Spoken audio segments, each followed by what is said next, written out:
بسم اللہ الرحمن الرحیم اللہم صلی علی محمد و علی محمد وجل فرجہم۔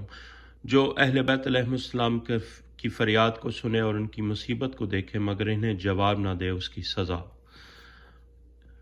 راوی کہتا ہے کہ ہم جو ہے امام حسین علیہ السلام کی خدمت اقدس میں پیش ہوئے، وہ اور اس کے چچا کا بیٹا، دونوں راوی جو ہیں، اور اس کے چچا کا بیٹا۔ اور وہ کہتا ہے کہ میں نے کہا کہ یا ابا عبداللہ علیہ السلام، یہ جو میں دیکھ رہا ہوں کہ آپ علیہ السلام کے بال سیاہ ہیں، تو یہ خضاب ہے یا آپ علیہ السلام کے بال ہی ایسے ہیں؟ آپ علیہ السلام نے فرمایا خضاب ہے، بڑھاپا ہم بنی ہاشم کی جانب جلد ہی آ جاتا ہے۔ پھر آپ علیہ السلام ہماری طرف متوجہ ہوئے اور فرمایا میری نصرت کی غرض سے آئے ہو؟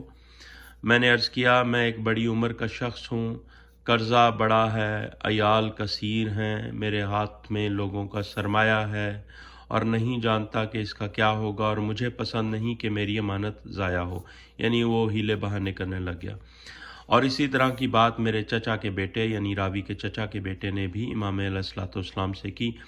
امام مظلوم علیہ السلام نے فرمایا پس تم دونوں چلے جاؤ تاکہ تم میری فریاد نہ سنو اور نہ میری مصیبت کو دیکھو، پس بے شک جو ہماری فریاد کو سنے اور ہماری مصیبت کو دیکھے مگر ہمیں جواب نہ دے اور نہ ہماری مدد کرے، تو اللہ عز و جل پر حق ہے، اللہ عز و جل پر حق ہے کہ وہ اس کو ناک کے بل جہنم میں پھینک دے۔ اللہ اکبر۔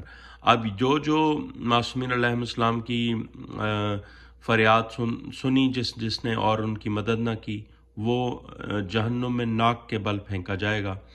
یہ دربار میں جب بی بی پیش ہوئی ہیں اور جو بی بی نے خطبہ پیش کیا اور جس کسی نے بھی اس کو نظر انداز کیا اور بی بی کی مدد نہیں کی، بی بی کے حق کی آواز نہیں اٹھائی، اور وہ آج بھی جو ہیں جو ان ظالموں کی طرفداری کر رہے ہیں، ان سب کو ان کے ساتھ ہی جو نا جہنم میں اللہ ناک کے بل پھینکے گا۔